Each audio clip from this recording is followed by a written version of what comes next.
Hello, insatiable listeners. Season 6 is now complete. We are on a break in between seasons.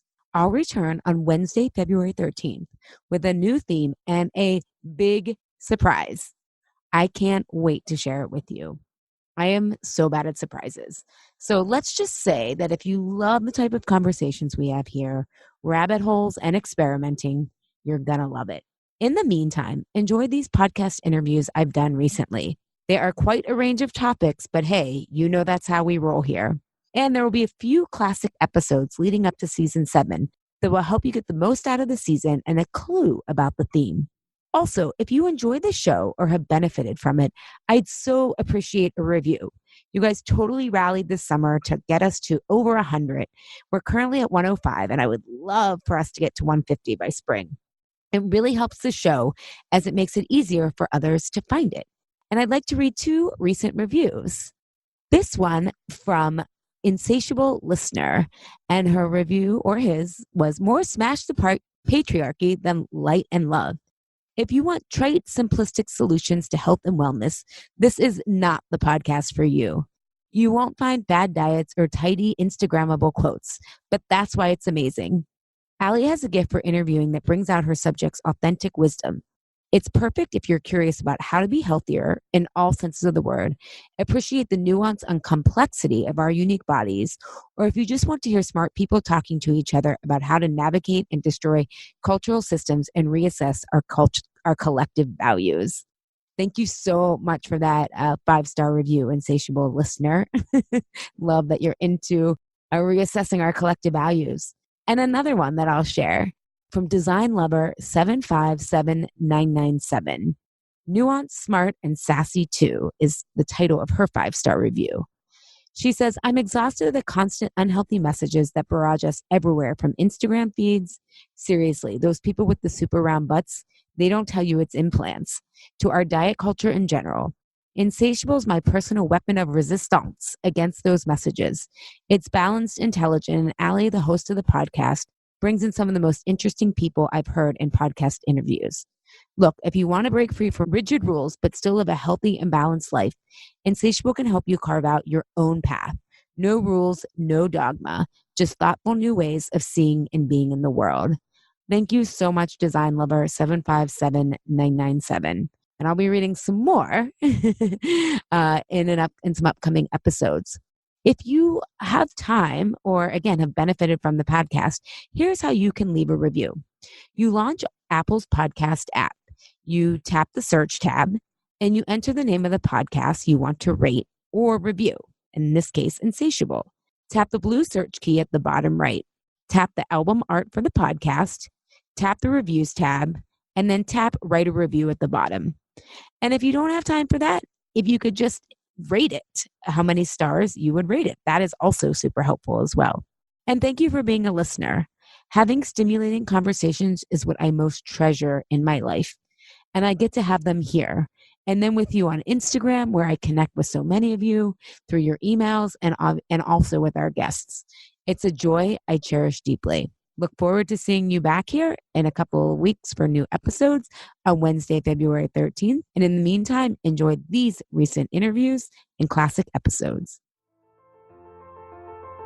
Hello and welcome to Being Boss, a podcast for creative entrepreneurs. I'm Emily Thompson. And I'm Kathleen Shannon. I'm Alys Shapiro, and I'm Being Boss. In this episode, we're talking about health, body, and business with Alys Shapiro. As always, you can find all the tools, books, and links we reference on the show notes at www.beingboss.club.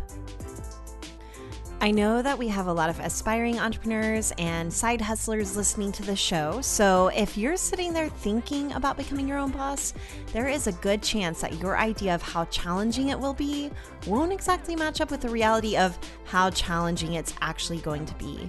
Now, this is not an attempt to talk you out of it. In fact, it is the exact opposite, because there is so much amazing help available. You've just got to know where to look. So our friends at FreshBooks make it ridiculously easy to do cloud accounting for small businesses, and they have helped millions of folks just like you make the brave leap to being their own bosses. With FreshBooks, you can create and send perfect-looking invoices in less than 30 seconds. You can also take photos of your receipts from your phone, which makes managing your expenses a million times easier. Now, to see how FreshBooks can support you in becoming your own boss, we want to offer our listeners an unrestricted 30-day free trial. Just go to freshbooks.com/beingboss and enter Being Boss in the How Did You Hear About Us section. Alys is the founder of Truce with Food, host of the top-ranked podcast Insatiable, a holistic nutritionist, integrated health coach, and a rebel with a serious cause.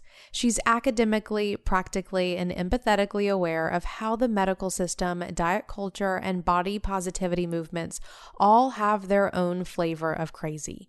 She created her Truce with Food method while in graduate school at the University of Pennsylvania, where she earned her master's in organizational dynamics, which is like getting an MBA in the change process, where she drew from her decade plus of working with real-life clients and her own personal healing journey from having cancer as a teenager. Okay, let's get this show on the road. I am so excited for today's guest, Alys. Alys, welcome to the show. Thank you for having me. I'm like super excited. I love the show. So it's kind of like a fangirl moment. Well, I was on your show as of recording this a few weeks ago. As of air date, who knows? It could be a couple months ago. But I just had so much fun chatting with you about health. And I really wanted to bring you on to Being Boss to really talk about the link between kind of health and food and entrepreneurship and creativity, because I feel like they all go hand in hand, but I don't have the words or thoughts to articulate it like you do. Thanks. Well, and I also think a lot of people think being an entrepreneur and being healthy are in competition or conflict with each other, right? It's like burnout, like we're eating on the go. And so that's a big misconception. And your body can actually be an amazing employee and CEO for you if you know what the connection is. So I'm glad that you sense that intuitively, and then we can just get a little bit more clear today. But you're right on. Okay, I love that. But let's rewind a little bit and go into your own health and maybe entrepreneurial journey. Like, how did you get to where you are? Tell us a little bit about the work that you're doing today and how you got there. Yeah, so it started now, I can't believe this, like 15 years ago. Like I can remember 15 years ago. Do you remember being like 20 years ago? And I have conscious recollection of that. But I was about 23 and I was in the corporate world and my health was really deteriorating. I was traveling abroad. And I didn't really like my corporate job, but I didn't know what else was out there. And so I went to the doctor and I was gaining weight and I was not exercising consistently. I was depressed, and I had been diagnosed with irritable bowel syndrome, super sexy. Carlos, my husband, calls it the IBS, the IBS, a couple years prior. And I was taking antacid medication. I was taking antidepressants. So I went to the doctor, curious why I was gaining weight. And I was hoping she was going to tell me something was wrong with my thyroid. And as I was waiting there, I saw my files on the back of the door. And even though they were my files, I was like, can I look at those? Like, what did they say about us? And so I looked at the file and I realized that it had my entire complete health history there. So I had eye surgery as a kid. I was asthmatic as a kid. When I was 13, I had cancer. And so like the chemotherapy and the radiation was there. The Accutane that I tried for my skin was there. The antibiotics I had tried for my skin. And so I was just kind of like, wow, I don't have cancer, which I'm super grateful for, but this is not healthy. Like this is for a 23-year-old, I was like a geriatric patient, and the doctor came in and was like, your thyroid is fine.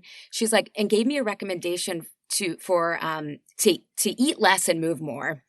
And she gave me a recipe for a salmon salad and she told me to sprinkle Splenda on it.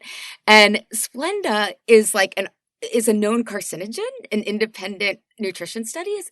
And I don't know why that was the thing that clued me in that maybe I wasn't going to get the answers from Western medicine. Also, how much is Splenda paying doctors to tell them to sprinkle Splenda on food like salmon? That doesn't even make sense, like on a taste bud level. Exactly, right. It's disgusting. Like, not only is it like unhealthy, but it's disgusting. And so I basically realized I wasn't going to get the answers I needed from Western medicine. I had tried everything they had offered me. And I found a holistic nutrition school called the Institute for Integrative Nutrition. And the theory that I really latched on there was functional medicine, which is in essence what naturopaths have been doing for forever. But now that like dudes are into it, and it sounds more, technical calling it functional medicine. But I basically was able to reverse my IBS, my skin cleared up, my depression mostly went away. And this was liberating, but also this dark night of the soul, because I was like, why did me, like, I'm so broken and I figured this out. Like, how did I not know about this? And so I started seeing clients on the side because I thought maybe this is just like a freak act of nature, and I'm not sure. And this was 11 years ago when telling people to get off packaged foods was radical at the time, right? People were still eating tons of Zone bars and Weight Watchers prepackaged foods. And I started to realize that just getting people to eat real food was really healing for them. I also, at the same time, realized that we stopped talking about food around the fourth session. And as I became better as a business owner, my health actually got better. And I was really curious about that because I thought I was tough from having gone through cancer. But in some ways, it made me resilient. But in other ways, it made me very, very scared and very much in fear around any uncertainty. And you both know that you have to master uncertainty as business owners. And so I was like, what's going on with that? And so I went back to grad school at the University of Pennsylvania to study the human change process, because I wanted to know what was happening, that I was getting healthier, my clients were getting healthier, and food had something to do with it. But it was really going, this identity shift, what I could later put to words was from being kind of a passive patient to taking an active role in your health. That self-trust was huge.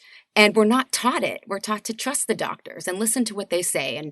And you just take orders, right? But really, we need to eliminate the hierarchy. And so that's what I've been doing for the past 11 years is mapping out this process that I call Truce with Food, so we can really feel like we have agency. And by that, I mean independent choice in our healthcare choices, because nutrition won't solve everything for everyone, but I didn't even know I had these choices. And I got so much better when I did. And I looked at myself holistically also as to why I was binging and emotional eating rather than that being a problem, me being weak. Why was that getting better? And how can I really solve it for good were the questions that drove me. This is some big stuff. And I know, isn't Alys the smartest person you've ever talked to? Okay, how long do you have today, Allie? How long do you have? I'm just really stubborn. Good. Well, okay, so I have a not similar story, but similar enough story that I want to share because I feel like it sort of maintains this trajectory where whenever I was in the 5th grade, I got super sick. I had pneumonia for almost a year. And I had it for so long because doctor after doctor after doctor couldn't figure out what was wrong with me, even though it was just pneumonia. And I remember getting to a point where I was on so many medications. I was taking breathing treatments, like all of these things to get better. I remember especially what I remember to be the end of it, all I wanted was an apple.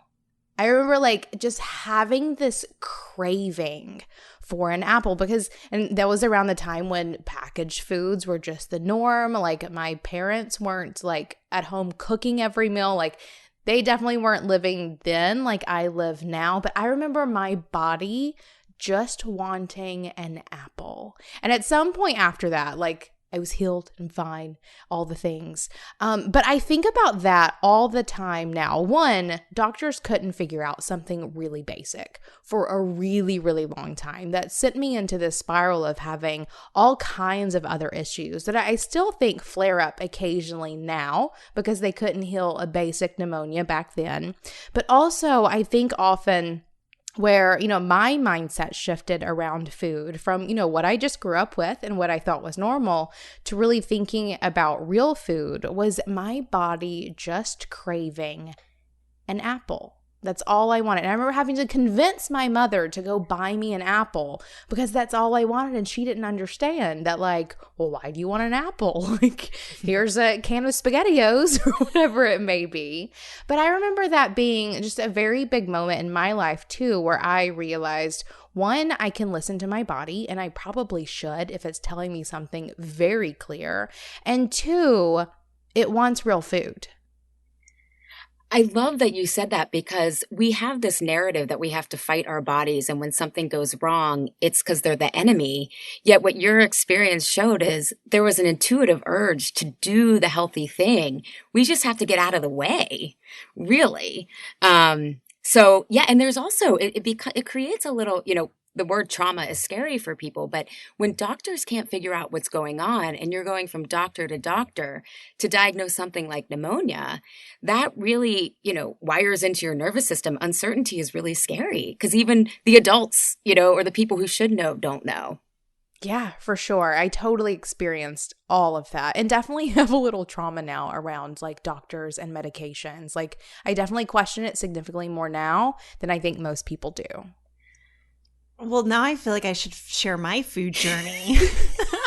Please share, Kathleen. Do it. Well, so I had really bad stomach problems as a teenager. So not like on the IBS side of things, but just constantly felt nauseous. And then I had a lot of anxiety around throwing up and like throwing up in public, even though I never threw up. Like it was a true phobia. And I kind of got a little crazy. And I went to the doctor and I was like, I just constantly feel sick.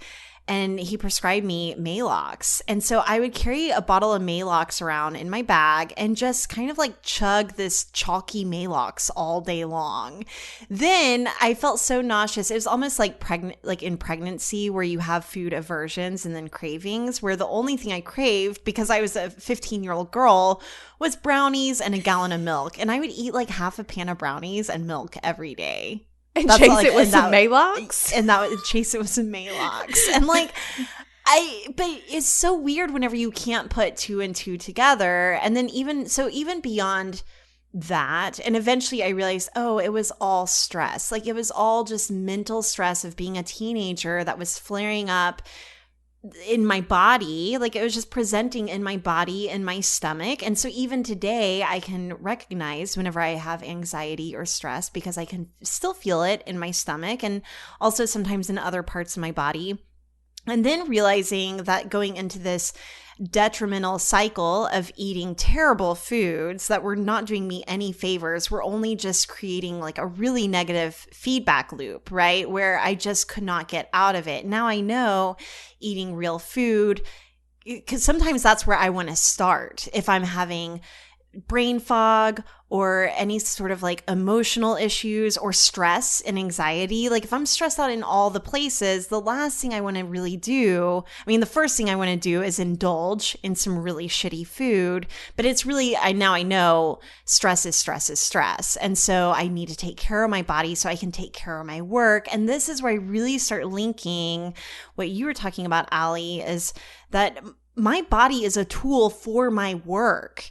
And that if I'm not running my body like a well-oiled machine, my work, my relationships, a lot of other things are really going to suffer. And so it's not like, I just think that we separate so much and compartmentalize so much, like our minds from our bodies, from our work, from our relationships, whenever it's all kind of in the pot together.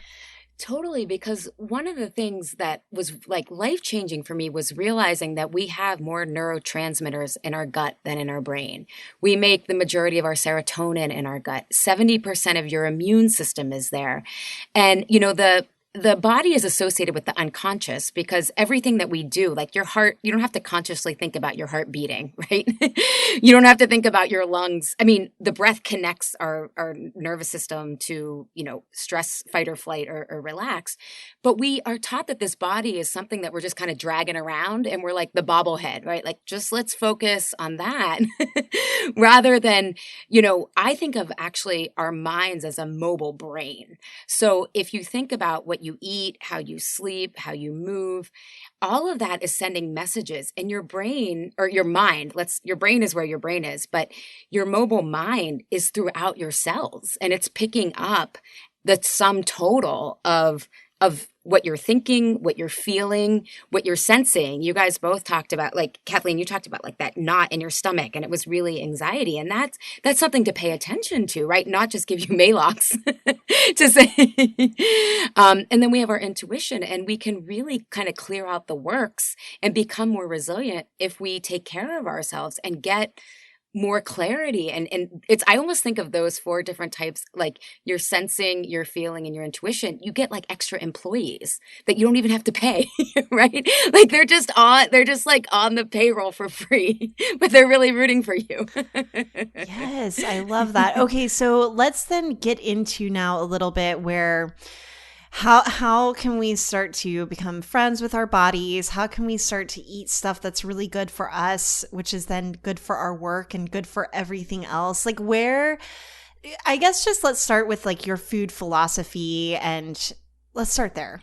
Yeah. So what I have learned is that there isn't one diet that works for everyone, which is kind of makes it a little bit more nuanced than, I joke people who don't have religion find nutrition. So it's like, okay, if I'm going to be vegan, I know my morals, I know my ethics, right? If I'm doing Whole30, I know I'm going to show up at CrossFit and I've got a community, right? Yeah. And the truth is that there isn't one way that works for everyone. And I think we're so used to judging food based on what the experts have told us is good or bad, rather than taking it meal by meal to say, how am I feeling? Because how you eat, you will get instant feedback. And this is part of the problem with how we're taught health information. We're taught eat well so that you can get 10 more years on your life in like 50 years. And when you have deadlines and clients and kids, and like, that's not motivating at all. But if you can say, connect what you're eating to, wow, I'm going to feel clear, focused. And a lot of times it's an absence of symptoms. So it's an absence of brain fog. It's an absence of anxiety. And so I have people always start when it comes to the food piece, like take breakfast, for example. Do a vegan breakfast one morning, do a Mediterranean, like yogurt and granola, and then do a paleo breakfast one morning. And you will know within a couple of hours what you feel better with. You don't need a blood test. You don't need a monitor. It's intuitive. And I'm just trying to get people to get the decondition, like how they've been conditioned to believe what is good, versus just more in touch with that side of them that, we'll use Emily's term, I want an apple. Like your body is like, this feels really good. And I think we associate health because we think our body is a battle. We unconsciously think we have to be good soldiers. And so we think if we feel deprived, if we feel like we don't like our food, that we're winning the war. When really, I tell people to link into what I call healthy hunger. And healthy hunger is that grounded place where you make creative choices from, where you make clear business choices from. It's not the juice cleanse high. Like a lot of people are like, I feel amazing on it, this is what's working for me. But then they crash, right? And then other people are like, oh, I'm in a food coma. That was way too much. You want to make choices from that ground, that healthy hunger place that's like, this feels good. I could keep this up. Okay, I have a question because I know that you're a fan of efficiency, and I've become more busy, and I'm a mom and I've got these businesses. I've been really wanting to get into meal prep and planning, and maybe even buying like a meal plan guide or doing something like HelloFresh or Blue Apron, who are not sponsoring us, but holler if you want to. So I've been kind of wanting to do something like that just to save a little bit of time, but that healthy hunger place and that intuition and really just feeling what my body needs that day is keeping me from doing that. Like I will literally chew air to see what I'm craving. Like, what do I want to eat for dinner? And I'll pretend like I'm chewing air and just see what tastes come into my mouth. And then that's what I'll make.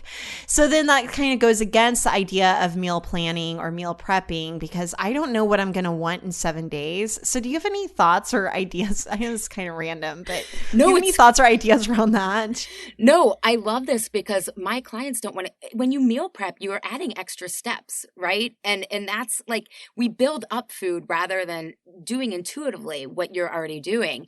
And when you're doing, say, that breakfast experiment, what you're looking for is your blood sugar control. And most people think only diabetics have to worry about, blood sugar control. But your blood sugar control, talking about the connection between what you feel, if your blood sugar is imbalanced, your thoughts are going to be racing. You are going to feel moody all over the place.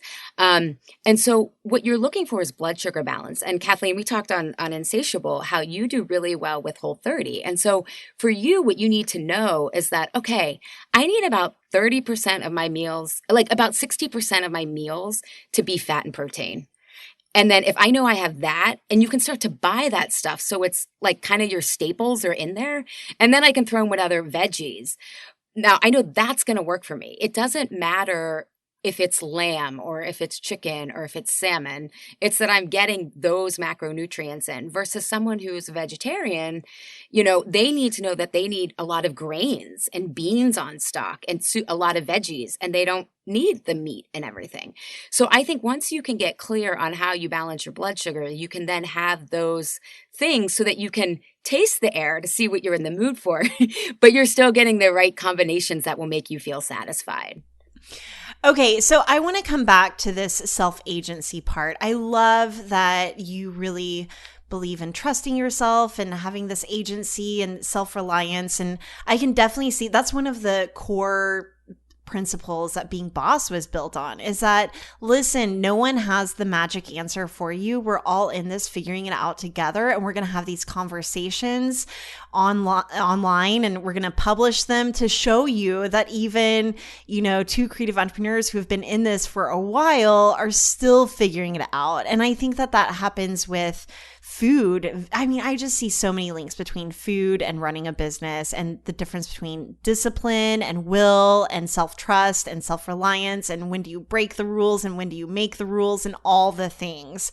So I want to talk a little bit about really nurturing that self-agency part of the equation, and really, I suppose, doing that without hating yourself, which I especially see in the food world, but also in the entrepreneurial world too. Like, there's so much shame and self-doubt and negative talk happening in all of these spaces. So how do we really nurture discipline? And maybe discipline isn't even the right word for self-agency, but like, how do we nurture that side of ourselves and really build it up? Yeah, it's such a great question. And I think it's like the $1 million question, because I think of a lot of what's popular in coaching right now, like motivational interviewing and positive psychology. That's like the foot on the gas, right? But what I work on with people is, why do I have the brake on? Why is the brake? Why am I flooding my engine? And I think let's first start with defining self-agency, because that's not a word that I use it a lot. You guys, and I think you guys both have it, but so I just want to kind of like explain it to people. But agency means independent choice. So again, if we go back to our health examples, right? Like, at the time, we just did what the doctors told. You took Maalox, Emily's going from drugs to drugs. I'm going from God knows what. It's just like a whole hot mess. And we didn't know that we had other choices. And so when we're in self-doubt, when we're feeling really vulnerable emotions, we tend to feel like we're not in choice. We go into an all or nothing mindset. And then what happens is we make extreme choices, which aren't necessarily healthy, right? Like, I'm just going to eat the whole bag of chips, or I'm going to have nothing, right? And so this kind of gets to the emotional piece, I would say, because I would say let's first replace discipline with devotion, the word devotion, because devotion is about, it feels meaningful to practice and do the work and experiment, versus I think of discipline as you're just doing it to do it. Like, okay, it's like, I want to get an A on the test because I want a gold star, versus, all right, I want to experiment with the Being Boss podcast because this is fun and it's really helping people, and look at the community around it. So you're getting something back from your choices. So when it comes to nutrition, often when we are doing things that are in conflict with what we want, and we feel like, no, I really want the plantain chips or I really want the cupcake, right? What we actually have to look at is what emotion popped up before that. So I'll give you a couple of examples, and then I can show you the patterns that happen so that we can nurture this self-trust, because we lose trust when we don't do what we think is what we value, right? When what we say we're doing is in conflict with what we value, right? I want to put the project out there. I don't want to eat these chips. So what happens is, and this is we have a vulnerable emotion. And when it comes to food, often if we feel self-doubt, we will eat to procrastinate, right? It's like, oh, I don't know what to decide. So and that's part of what's called the avoid pattern, right? Like, and when we're in avoiding, we think everything has to be dramatic, right? Like, I'm going to do one podcast episode and Oprah's going to find me. It has to be the best, right? Oh my gosh. Wait, can you just be my life coach? This is why it took me so long to figure this out, because I've been through all these patterns, so I know them very well. Then what we might do is get into so the avoider pattern is procrastinating. It's withdrawing. It's not speaking up and putting our hat in the ring. Hey, I want to try to get that client, but I'm going to wait. I need to learn more, right? That's great for women. Like, I need another degree, or I need more experience, right? That's a procrastination technique. Or with food, people will go, oh, I don't need to worry about the emotions. I'm going to try being vegan. That's working for so-and-so. And they just switch gears. I've seen in the creative world, that's when a lot of people pivot, right? Oh, I'm bored, or this isn't working, I'm going to pivot, when it's like, no, it just got hard, right? Right. The other response is the competitor response. So if we're feeling really tired or like really exhausted, often people turn to food when they're in the competitor because they're just drained and they want to unwind. And so when we're competing, often either with our older bodies, like our previous bodies, but we tend to do that with our work as well. Like, well, what is she doing? Or look how many Instagram followers they have. I'm never going to catch up there. And I can't win. There's only so many book deals, or so much wisdom to go, so many clients. And so then we eat to just kind of like replenish ourselves, because we're exhausted from the comparison. It's not the emotion itself. It's from competing with ourselves and with each other. And for those of us, one of the things I also realized is I had been bullied really badly in 5th grade. And that set up in the early part of my own business. I was comparing myself to other women and feeling so inferior. And then I was like, wait, I'm not doing that with the men. Like, why am I competing only with the women? I was like, because I don't want to be unpopular, right? Like, I feel like, and when we compete, we isolate ourselves and don't build the same community, the very community we need to feel really good. And so then we eat and drink to kind of like, well, I deserve this because I'm working so hard and it's not working, right? And I actually could give you an example of, like, you see someone, like, if say you're advertising the Being Boss vacation, right? A competitor would be like, oh, I really want to go to that, but I'm behind. What do I have to offer? And they don't show up, right? And then they're scrolling through social media and see everyone's fun time. And they're like, I'm different. I can't, like, I'm isolated, right? When they've done that to themselves, and then they're eating while they're scrolling through social media, right? The avoider Oh my gosh, yeah. The avoider would go to the Being Boss event, but maybe withdraw or not share their struggles or their wins as well. So, and then they would just drink to kind of, social lubricant to feel more relaxed being the real them. And then the last pattern is the accommodator. And that is when I have a ton of clients who they feel burnout with their body and their business, but they're accommodating their clients. They're accommodating like their employees. They're accommodating like what everyone else wants without really realizing what they want. And so then they just eat because they think they deserve it. They're like, I put up with all this shit all day. I deserve this, right? And so the same patterns and again, sometimes these can be useful, right? But sometimes it pays to avoid. It's not worth it to the cranky client, I'm not going to say anything, right? But more times than not, these are the break on why we are stuck in eating and not getting where we want to be in our business. Wow. Okay. So to recap, those 3 patterns are? Yeah. The competitor. And the behaviors there are you tend to isolate yourself, compare yourself to other people or what you used to be able to do at the gym, what your body used to look like. It's the same pattern, just because we're talking about a relationship, right? A relationship to food, a relationship to our business. It's how we relate.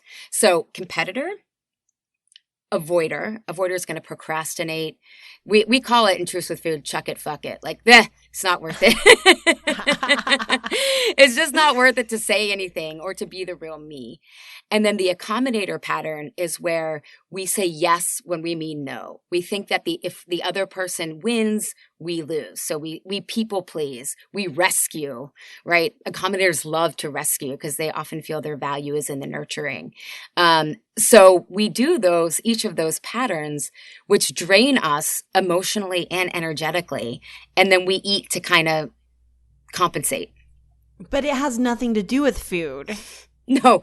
In fact, and this could be really useful for listeners, I tell people, when you start having mental food gymnastics, take a step back and think, what am I feeling? Not like people will say it's social media or they'll say it's a client, but that's because they're self-critical. They're like, I shouldn't be feeling this way. I shouldn't want to eat the plantain chips or the ice cream.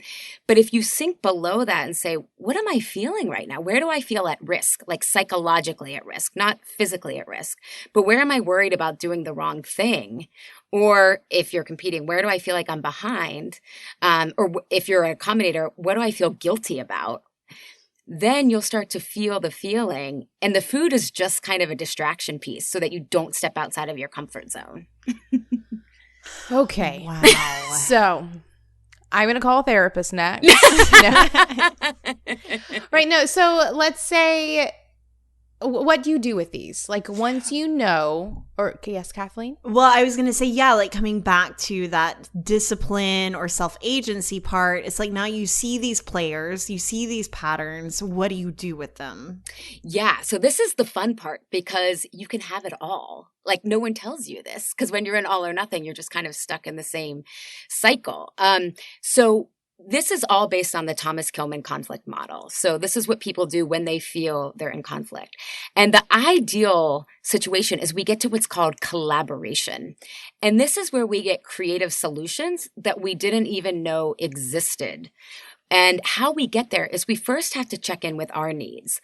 So when we're reaching for ice cream or alcohol and we realize we don't want to be doing that, if you want to be doing that, great, right? Wonderful. Then you don't have a problem. But if it's sabotaging you, it's really protection, not self-sabotage. So you say, what do I need in this situation? Do I need to reach out to my business bestie and talk about this? Do I need to get clear with what the client, like, I can't be available at those times, whatever it is. You have to get clear on your own needs. And then you have to get clear on the other person's needs or the situation's needs. And we often perceive we know what people want. But in actuality, we have to really, I say like clarify to verify. And I can give you an example of this. I had a client who she came to me burnt out in her business and with her body. And she had been to, oh my God, like weight loss camps, like you name it, she had tried it. And she was like, I think I want to give up my business. She's like, it's so stressful. It's like, it's not what I really want anymore. And what we started to realize was she was a brick and mortar store. And she thought that the conventional way to grow was just to keep expanding with physical locations. And that's actually not what she wanted.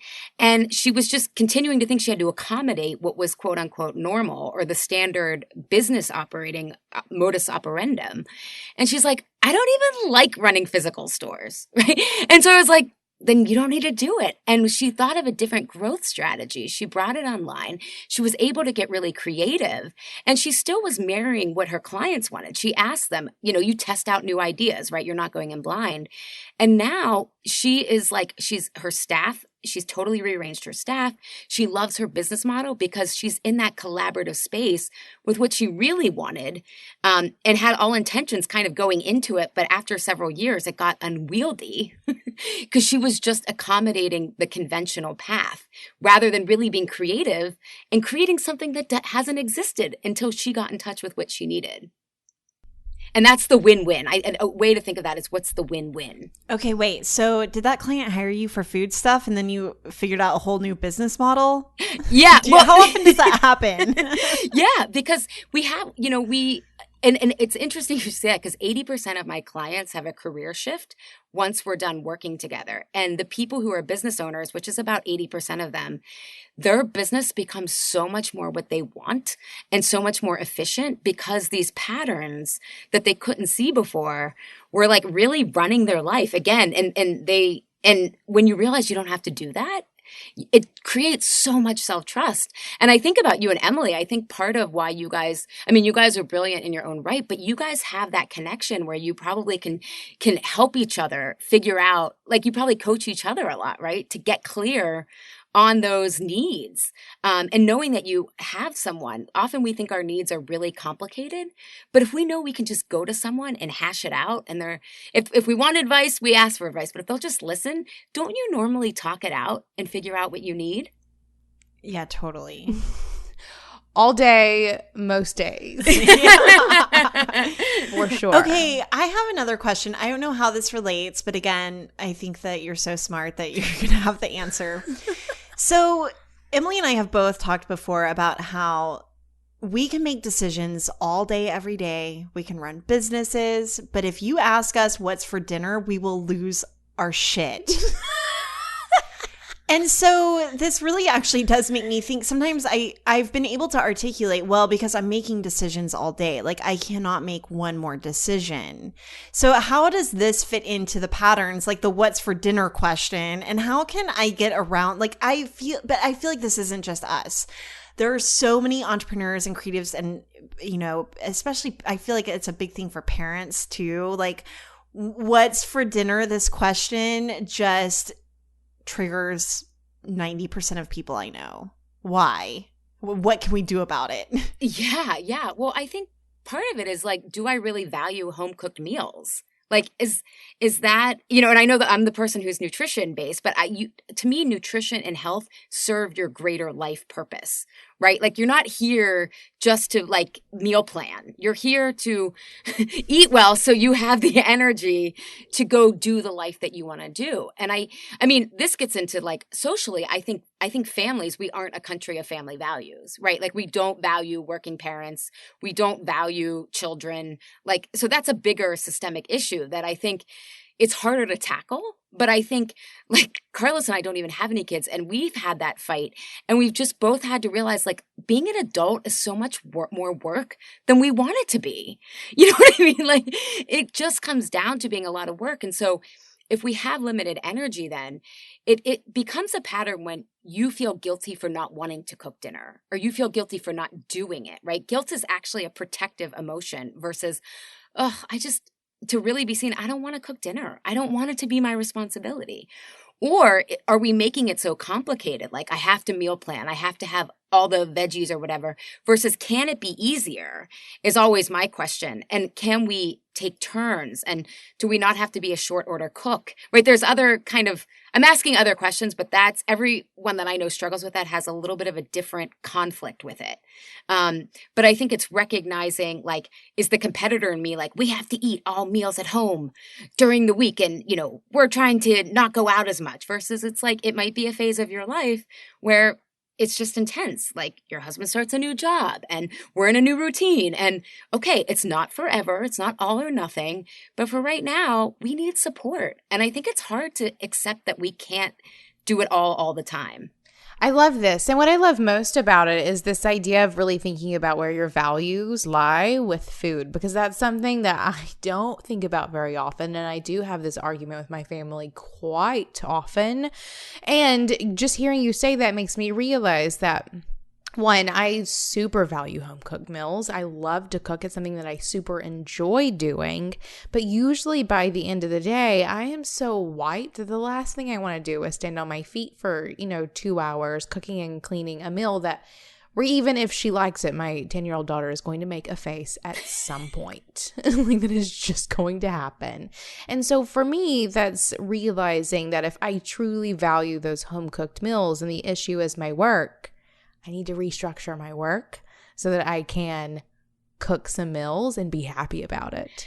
And if you look at some of those patterns, the competitor, the avoider, and accommodator, I bet if you think of like a battery, you'll see how your battery's being drained during the day from those patterns, that then there's no juice when you come home. It's like, oh, like we can't even plug this in to recharge it, right? It's like, so that's how it's connected, right? Because often there's no energy left from our work. And we're being tends to be, now granted, you're in a new business, so your cycle your season might be a little bit different, but often, like, I would encourage you to, like, the timelines, competitors set totally unrealistic deadlines for themselves, and then they're like, why am I so tired, I'm trying to get ahead, versus, like, if we can expand the deadline a little, it's like, oh my God, I'm enjoying this more. It's replenishing me, and recognizing that home cooked meals, and also, if you value that, what is it about it that you value? Is it meditative for you? Does it give you energy back that you don't have? And that's often we have to experiment, because we think, oh my God, food is so much work. But if it helps you during that transition time, that's a really challenging time for everyone transitioning from work to home. But if the food is what helps you kind of move into that and it grounds you, then it's serving a purpose not only of home cooked meals, but, oh God, this is cleansing the palate of the day and like helping me just like wash the day over me. I'm feeling that so hard. So hard. A shift has happened. Perhaps. We'll see. I know. Well, and it also makes me think about what you were saying about devotion. And really, okay, so one of the things I was that bit a minute ago blew my mind. Thank you very much. Yes. So I want to come back to that, because I love how you said that. And it really it makes me feel empowered to make better choices. So one of the questions I was going to ask you is like, well, I definitely get into that. Oh, I deserve this. I've been working so hard. I deserve all the things. And I'll even do this with shopping, for example. But if I'm devoted to whatever value it is that I'm devoted to, which usually is, like Emily, a home cooked meal or moving my body, and if I can shift it from this discipline mind frame to devotion, if I'm devoted to my body being this vessel that is carrying my soul and thoughts and experiencing this life, then I want to nourish it well. And at that point, maybe I don't want to eat the ice cream. And, devotion is also about experimenting, which you guys are totally big on, right? It's like, maybe I'm not who I thought I was, right? Like, I thought I loved food and cared about food. And then when I realized I was just reenacting trauma from PTSD from cancer, I was like, I actually don't care about food that much. I care enough to eat the humane meats and cook enough, but I actually don't care about maca supplements and being super into nutrition. Like, and I had to let that go, right? So this is also like really owning who we are versus who we think we used to be. Yes. Okay, so then I have another kind of complicated question. Yeah, let's do it. Okay. I feel like I love the body positive movement, and I love the self-acceptance, and I feel like the whole world has been really hard, especially on women, through advertising and societal standards. Like, oh my gosh, like we just can't win whenever it comes to what the world has put on us a lot of times. But sometimes I struggle with really wanting to be body positive with also wanting to improve on myself, right? Or not being content with certain things. So I don't even explore it probably half as much. I mean, a fraction of what people in the wellness world are experiencing. So as a wellness professional, how are you balancing self-acceptance with the desire to improve and to like hustle and discipline and all of that stuff? Yeah, I love this question, because I feel like Truce with Food is option C. I feel like we've only been given two choices. But I'll say, first of all, before I kind of redefine some terms, I think we only change once we accept ourselves. So it's that paradox of, and Carl Rogers said this, he's kind of the foundation of some coaching theory, but he kind of rocked the therapy world when he again, said his patients were brilliant and that he just had to ask the right questions. Before then, it was the same. But he's like, the curious paradox is when I accept myself, then I can change. And I think in the mainstream media, we've taken self-acceptance to mean resignation. Like, this is just, I'm depressed and this is just who I am, my family. I mean, this is what I used to think. Like, I have a history in my family. There's mental illness. Like, everyone I know is on an antidepressant. It's just who I am. And then versus saying, okay, what is the message in my depression, in my cravings, in my exhaustion? And really taking a root cause resolution approach. It's not that I'm weak. It's not that I'm a bad person or whatnot, but there is deeper issues that if I look and listen, there's so much like possibility on the other side of this. Now, that's the middle. And I think body positivity, I think, first of all, it's so unrealistic. I think it's part of the let's be positive all the time. Like, that's just like, I mean, when you want to talk about collaboration, it's the creative tension, right? Of like, oh my God, like of a challenge, of like stepping outside your comfort zone. That's the most enlivening, right? No one is positive all the time. I know. Well, and it's making me think about business too. Like, let's replace body positivity with business positivity. And no wonder so many creative entrepreneurs feel like shit whenever all we see are happy quotes and happy launches and all these things, and not seeing like the gritty work behind the scenes. Exactly. And that the gritty work teaches you so much about what you care. Again, and coming back to devotion is gritty. It's like, how did I come and arrive here? It was not, on a violin, on a yacht. It was like a lot of pulling up our sleeves. And I think we discount the quote, even the word down. Like, if you feel down, that can often, I mean, now I'm getting to like Greek mythology, but depression used to be like a gift from the underworld. Like, where's your life off track? And I look at my own depression. My life was completely out of whack. I was in a corporate job. Like, anyone who knows me is like, what? Like, you were ever in the corporate world? But like, that was safe at the time for me.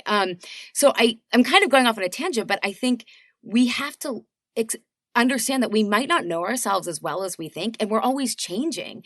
And when we challenge ourselves, we discover these sides of ourselves that are completely untapped, right? And it's kind of like, I mean, if you look at people, I'm thinking of celebrities, right? Like the kid stars who have never had any grit in their life, they self-destruct, right? Because all they are like they've had everything that most of us are working for, right? Like I'm thinking they're partying with Jay-Z and Beyonce in the Mediterranean, like what other aaspirations are there, None. There are no other aspirations. Like, what does Blue Ivy have to look? No, I'm just kidding. You know what I mean?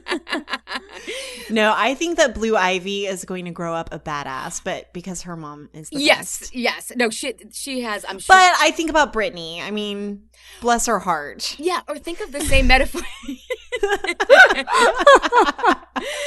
One of my clients went to her concert in Atlantic City, and she's like, she lip synced the whole thing. I guess that's her thing. Like, and I said to Carlos, my husband, I was like, Britney doesn't even sing. He's like, well, she was a product. She wasn't like Christina Aguilera at the time had a voice, right? Like Britney was a product. I was like, oh, I never thought of it that way. But if you think about organic food versus conventional food, right? Conventional food gets the pesticides. It doesn't have to get gritty and fend off the pests, and it's not as nutritious versus organic foods. Like, we're fighting the bugs out here, we're in the soil. And that's actually what creates a lot of the nutrients, is that tension. And so I don't know. I mean, I could go on with my metaphors, but I think that what you're hitting on is we have a culture are obsessed with positivity and happiness. But then we don't trust ourselves when we're not, like, why am I not happy all the time? Because you know what? Building a business is hard. It's so fulfilling. It's the greatest thing I'm most proud of, but it's kicked my ass more than anything else. I don't know about you guys. Well, every day. My kiddos kicked my ass, but in a really good way, and business too, in a really good way. Like, they're both really sacred and cool and awesome and rewarding, but it's not easy. Right. But I would say, I mean, Kathleen, you're really into lifting weight, like working out. Is it easy to like push yourself beyond? That's the same thing. No. But when you're done, you're like, I fucking did that, right? Yes. I did that. I think it's good because I struggle with that. I mean, not the body positivity and self-acceptance. I mean, of course I struggle with that too, but it's more of like, just wherever I'm at in my lot in life, I think that it's either or, those extremes you were talking about. Like, either I can be content or I can be trying to grow something bigger than myself and challenging myself. And I I often go to those extremes where I don't think there's room for something in the middle, where I can be accepting of myself and at the same time growing and challenging myself into the next level. And that's what how I define health is, are you alive? Like, are you taking in life? And when you work out, when you eat well, you're expanding your capacity for all sorts of emotions, right? Like you're like, oh my God, I can hold this, right? And again, I think of working out because that's my Achilles heel. But like when you're like really out of breath and like, I was just doing the Peloton before this and the instructor's like, connect to your breath and you'll be able to go further. And it's like, if you can find that calm in the storm, you get stronger. So I'm like, I am so out of breath right now, but I can hold the push as well, right? And I mean, you guys both have kids, so it's like labor, right? It's like midwife. It's like same process.